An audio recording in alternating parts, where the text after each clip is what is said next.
Today we are having Paal knorr synthesis of furan.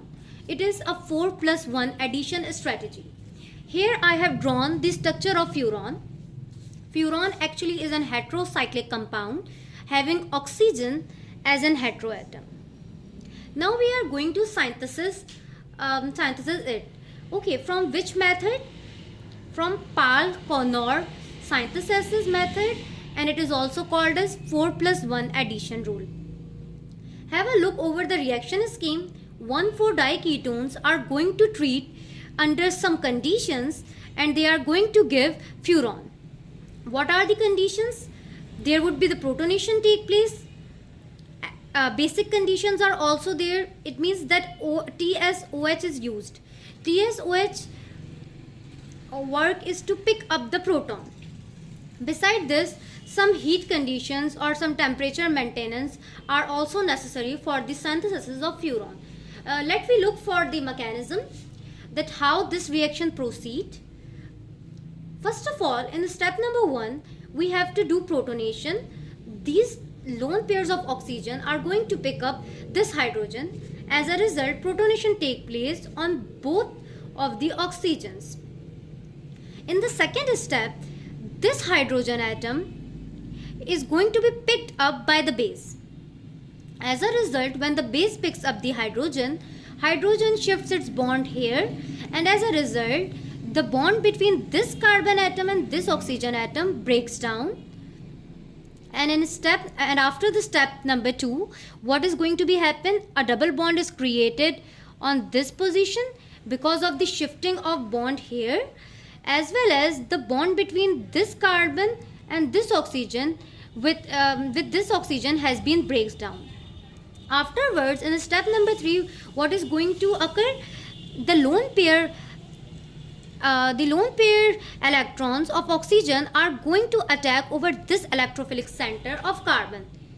We know that it is partial positive and it is partial negative. It is not partial negative.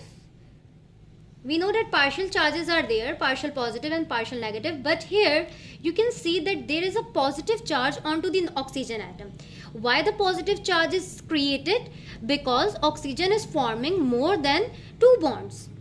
If oxygen forms more than 2 bonds, then a positive charge is created. It means that one extra bond is attached with the oxygen atom. We know that oxygen has 2 valency, therefore it can make only 2 bonds.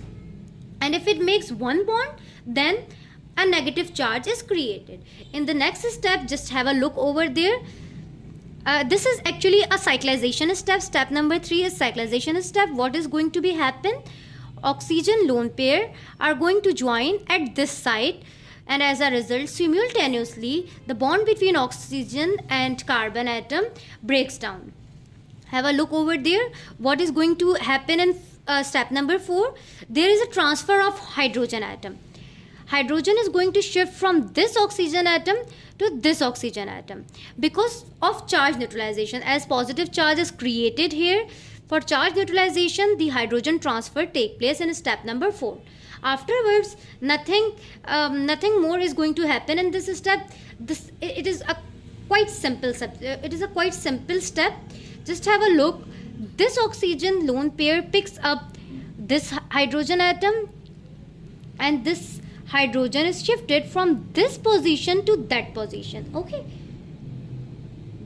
it is the reaction scheme. Afterwards, if a base is there, any of the base, I have already told you that TSOH is used as a base. So this base is going to pick up the hydrogen, and as a result, the bond shifts here and water is eliminated out.